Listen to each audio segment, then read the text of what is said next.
so much all for being here today. I'm sorry if we're a bit late coming. It's been quite complicated 24 hours, as you would imagine, because of the terrible events that happened in London yesterday. Innocent people lost their lives, and an incident happened on London Bridge.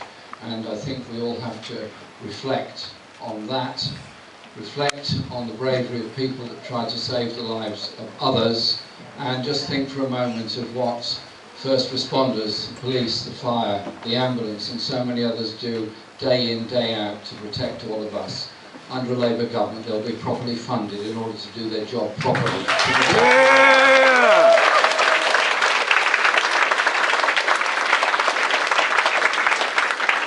And I want to say thank you to all of you for the fantastic work you've done. I'm beginning to like this hall, actually. Because last time I was in this hall, we were getting ready for the local election campaign. And you won it! Yeah! And the time before that, in the 2017 election, we had the most iconic photos that could ever be taken anywhere during an election campaign of Josh and I speaking from a balcony in the town hall at Hebden Bridge, and some people who couldn't get in standing in the river listening to what we had to say. I guess you couldn't be standing in the river in November. They would be somewhere further downstream by now had they done that. But I just want to pay a huge compliment to all of you for the incredible work you did to gain the council, and the work you're doing supporting Josh now, and the huge numbers that are turning out door knocking in order for us to win this election. Somebody said to me the other day, are the mainstream media all against you? I said, well, it sometimes feels like that. And then they said, how do you counter that? I said, well, there's lots of ways of countering it. First, the deeper into the gutter they go in attacking individuals within our party, the higher we go. Because I'm not getting into the gutter with anybody in this election. Yeah! Because as Josh said, we're serious about what we want to achieve for the future. And that is why we're doing this campaigning. The other factors are our party membership, the 500,000 members we've got all over the country. And even today, all over the country this afternoon, there's going to be thousands and thousands of Labour Party members and supporters out door knocking, out discussing this election with people, and hopefully getting the support there to win on December the 12th. I'm very excited about everything that's happening. This, I think, is 40-something constituencies I've already been to in this campaign. And I tell you, the mood is incredible, the determination is incredible, and the dedication is incredible of going out in cold, wet weather in order to carry that message out for us.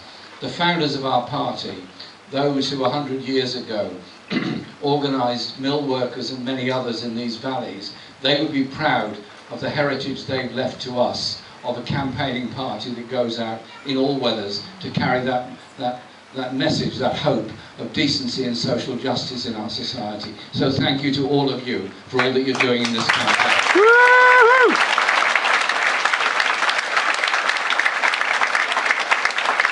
And the other thing is the use of social media.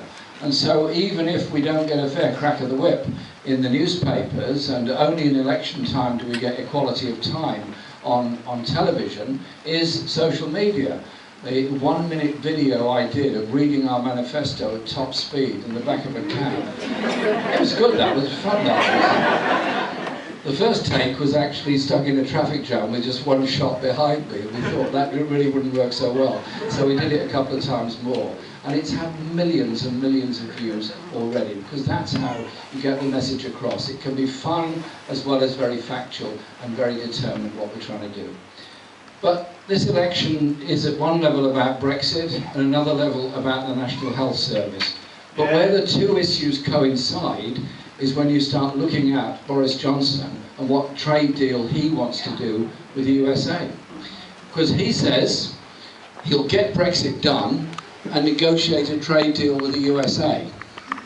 Well, I revealed the papers that they've been discussing the trade deal with the USA, all 500 plus pages of them. And we handed those out to the media earlier this week. And they're very, very revealing indeed. Because the US doesn't do bilateral trade deals, it does one-way trade deals.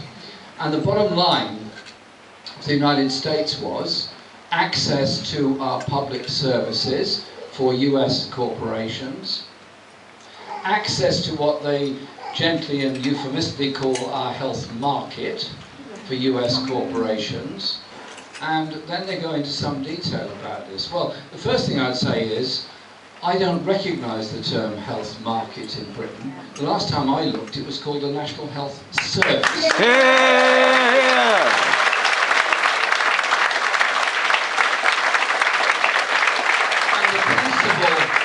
Of the National Health Service was achieved by Labour in the 1940s when Anara and Bevan established the National Health Service. And so under Johnson, what's going to happen? Access to the health market, as he calls it, and then we go on to the very interesting area of medicine pricing.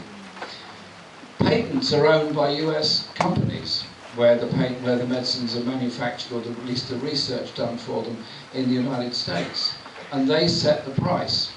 Because we have a National Health Service, because we have a national negotiating strategy by our NHS, we negotiate medicine prices. What they're demanding is an extension of the patent life of US medicines into Britain. So our NHS will pay a lot more for medicines in the future because it will have to import them from US drug companies who will be given access to our NHS market. That means that the issue I raised at conference of the provision of a Cambi for that little boy Lewis, which eventually we won that campaign. Well done his family, well done the Daily Mirror and others that got behind that campaign. But there are so many other medicines that are falsely expensive because of the existence of these patents, which means they're simply not available on the NHS.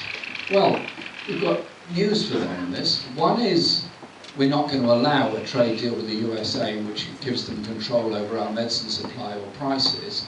And secondly, where there is a public investment in the research for a new medicine, then I think the public should have some say in the sale of it, the cost of it and the production of it. And under a Labour government, we'll set up a generic drugs manufacturing facility within the National Health Service.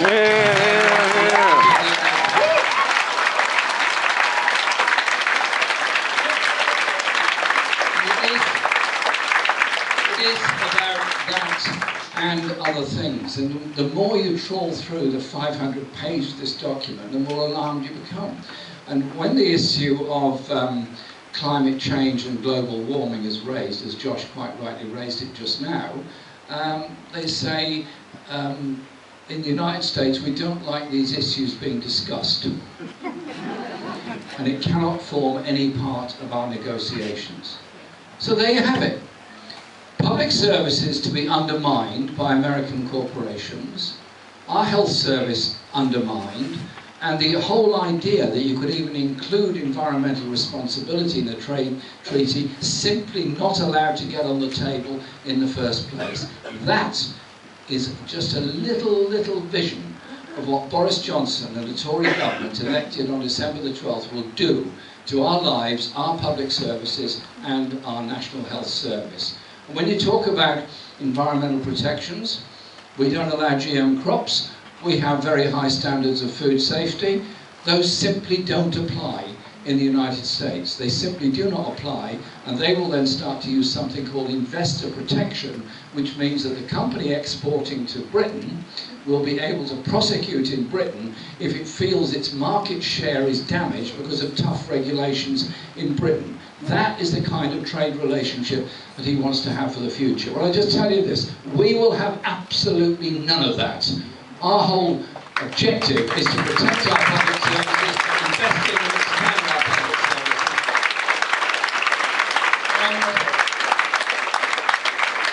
To bring people together after the referendum of 2016. We have to maintain a market and trade relationship with Europe. We will negotiate that, which would be possible outside the EU, but we would be outside the EU, and put that alongside Remain to bring an end to this whole debate and discussion. Because I want us to be able to bring that to a close and bring people together in all parts of the country who don't want universal credit to continue, who don't want austerity to continue, who don't want homelessness to continue to rise, who don't want to live in a society where the richest seem to get inexorably richer and the poorest get continually poorer, because we've had 9 years of austerity and 9 years of a Lib Dem coalition and a Tory government that's brought all this about. This election is about bringing people together and making the future together.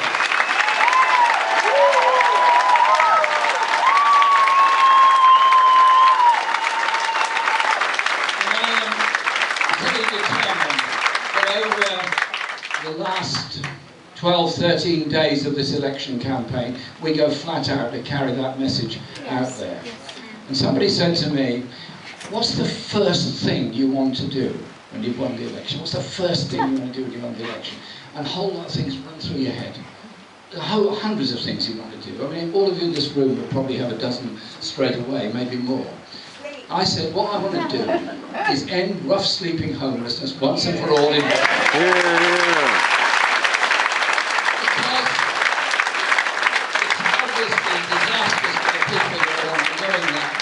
surely it's a symbol of how our public services have been underfunded and broken down by 9 years of austerity. And then we'll bring in a budget that will start to redress the imbalances within our society and start to invest for the future. Those people that have suffered under universal credit, those that have been forced into debt because of universal credit, those larger families where the third and fourth children get no support because the family is too big, and those women who've given birth to a child as a result of being raped, insulted and asked to fill in pages and pages of a form to explain their situation. We won't tolerate any of that. We treat people with respect.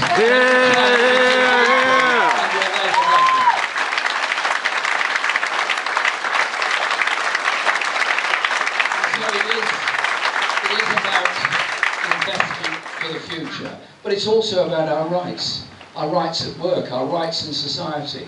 And so it seems to me there's a sort of big gap in that the democracy we have in our daily lives doesn't extend to the workplace at all. And I'm very proud of the work that Becky Long-Bailey and others have put into this, the Workers' Charter that we put forward, which will mean, in short, £10 an hour living wage for all workers, including young workers. So there won't be discrimination against young workers.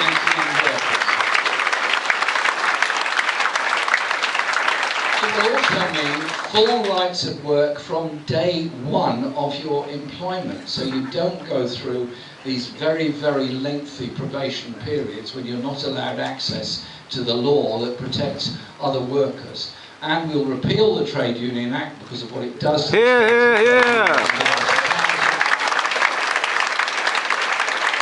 we will end the scandal, and it is a scandal, of 0 hours contracts. Many of you in this room will have either experienced or heard of the way in which dock workers and building workers were treated in the past. The way in which they were forced to go to the dock gates every morning or go to a building site every morning and hope a charge hand, a supervisor, a manager would come and give them a day's work. If their face didn't fit, they didn't get any work.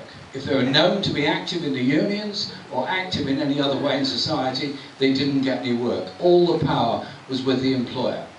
Eventually, the work of the then Transport and General Workers Union, as well as UCAT, the Building Workers Union, began to change all that and end that terrible employment system and give people some rights at work. Those that now are on 0 hours contracts spend the whole day staring at their mobile phone, hoping for a text message from an employer offering them a day's work or a few hours next week or whatever else, knowing that they don't know what their income's going to be, they don't know how they're going to pay the rent, they don't know how they're going to feed their kids, and they don't know how they're going to go through the miasma of the benefit system in order to help them through that period. Is it really that different It's a technical process that's not as crude as standing outside a gate or a building site, but in reality the level of insecurity is exactly the same, and the power play of the employer against the individual is exactly the same. So we will end the scandal of 0 hours contracts once and for all for a million people in our society. And I'm very proud of the work that my team put out manifesto to achieve this. Josh quite rightly mentioned the greatest issue facing our planet at the present time. It is the climate emergency. I was proud on behalf of the Labour Party on May the 1st to propose in Parliament that this country declare a climate crisis, a climate emergency. That was agreed by Parliament, mainly because Michael Gove spent the whole of his speech, which was meant to be in opposition to my proposal, making some very unkind and very personal remarks about me, but you know, it's okay, I can't even remember them all. But he didn't really have any argument against what we were saying. He didn't dare raise it anyway. But the Tories are so confident of their issues on climate that the Prime Minister was replaced by a lump of ice in the Channel 4 debate. I have to say, it was rather interesting speaking in this Channel 4 debate with this sort of drip, drip, drip, drip. I thought there was something wrong with the building. A posh building like Channel 4 must be good. I looked around, it was just the ice melting behind me. That's the future for the Tories, they're just melting away, okay?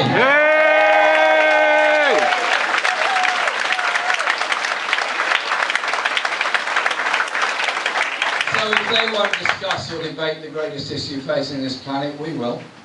We will, because of the inspiration of many people over many years that have campaigned to protect our natural world and the environment, those that campaign to prevent woodlands being cut down, those that campaign for access to the countryside and the beautiful countryside that we have all over this country, and I think of those that did the mass trespass of Kinderscow.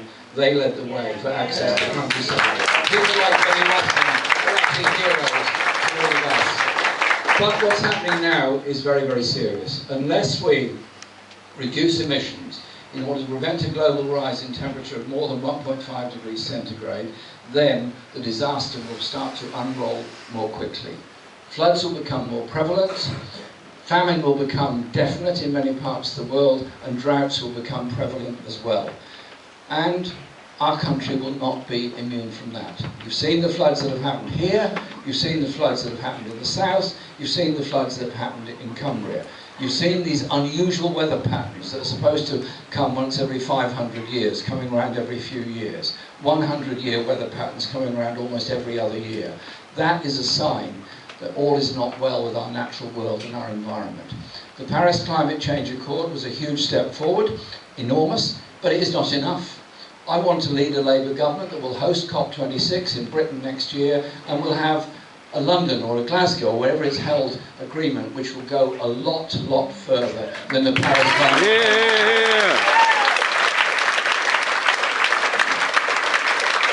But dealing with the environmental emergency doesn't have to be a disaster. We don't have to use it as a threat to everybody. It's actually a massive opportunity.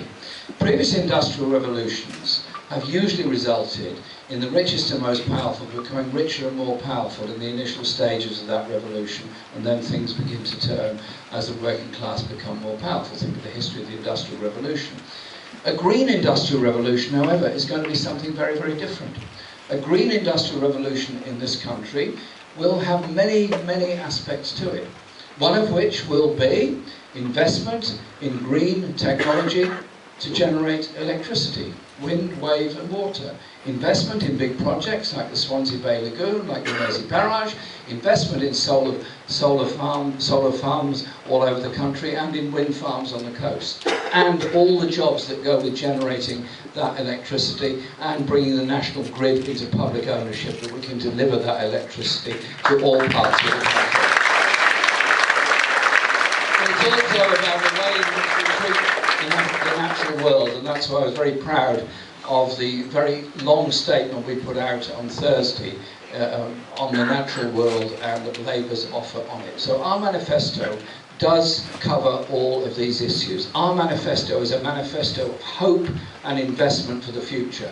300,000 jobs in the green industrial revolution. High quality, high skilled jobs meeting the environmental needs of all of our society. And that will give us the moral strength on the world stage to negotiate a much tougher plus to the Paris Agreement, and give us the strength to ensure that our development and aid policies do deal with the environmental crisis in all parts of the world. But there's a class nature to it as well.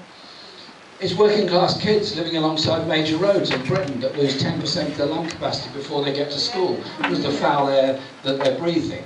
It's worse in other parts of the world, but it's also a failure of our planning to ensure that there are cheaper, cleaner, greener forms of transport. Hence, we will bring the railway system into public ownership.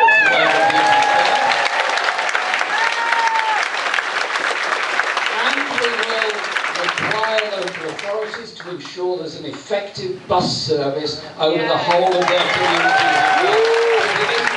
It's never just about trains, it's also about buses as well. And I'm very proud of the work that Andy MacDonald and so many others have done on giving us this transport policy, which will be a real liberation for isolated communities around the place.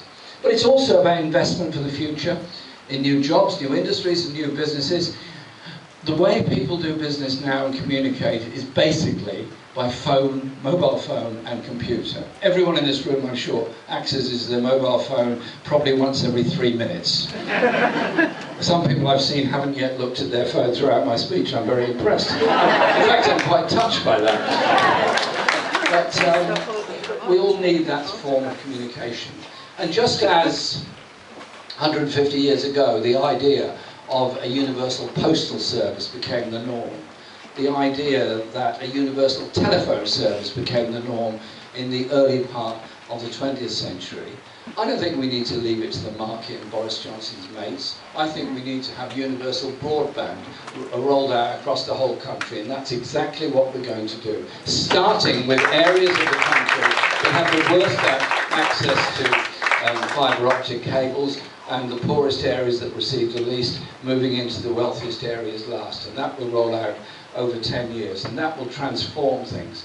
If South Korea can get 95% access to broadband, why do we limit ourselves to 9% in this country? I would have thought we could do a bit better than that. And Boris Johnson did say at one point, I think the words he used something like was, it's going to interfere with the market. Yeah, it is. That's the whole point of it.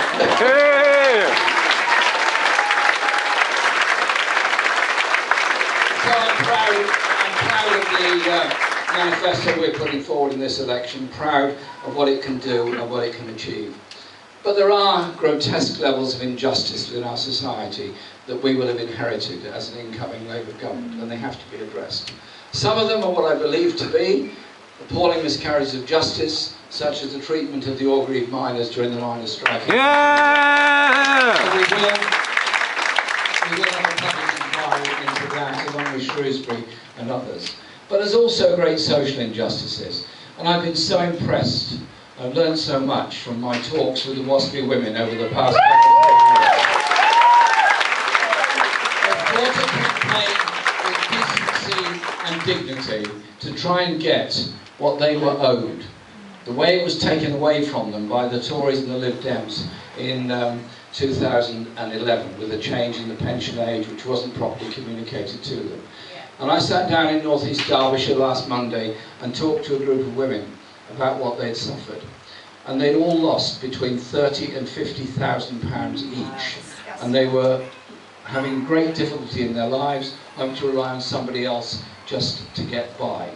And so when I'm immediately challenged by various people on the media, how can you possibly do this? How can you possibly afford this kind of thing? I simply say this: it's a moral debt and a moral duty of this country to pay people pensions that they themselves have contributed to.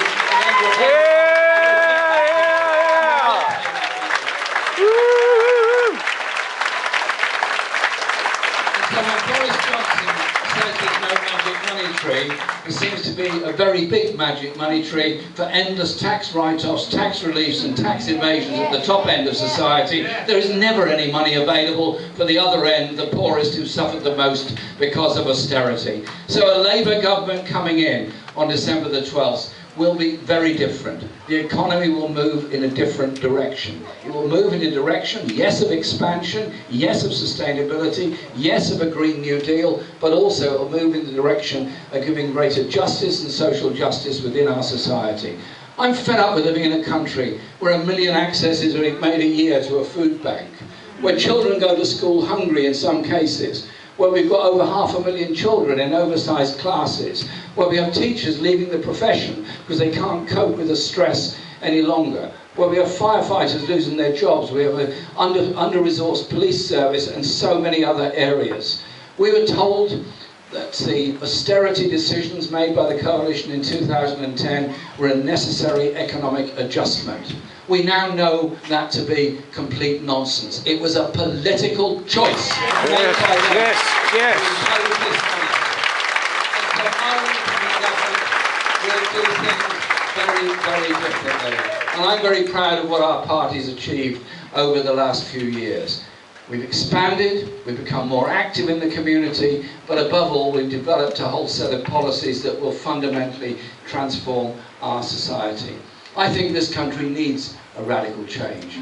We can no longer go on saying, well, the next generation will rule. You better sort out your own healthcare, you better sort out your own education.